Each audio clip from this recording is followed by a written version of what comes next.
ரொம்ப டேஸ்ட்டான mutton Cola உருண்டை குழம்பு தான் செய்ய போகிறோம்.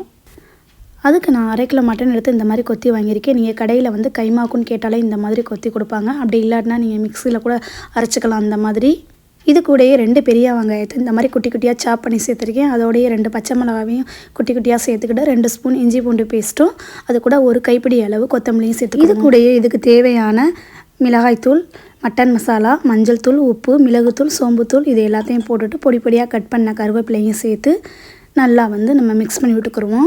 இது கூடயே இந்த மட்டன் உருண்டை வந்து உடையாமல் இருக்கிறதுக்காண்டி நம்ம பொட்டுக்களையும் அரைச்சி இதோட சேர்த்துக்குருவோம்.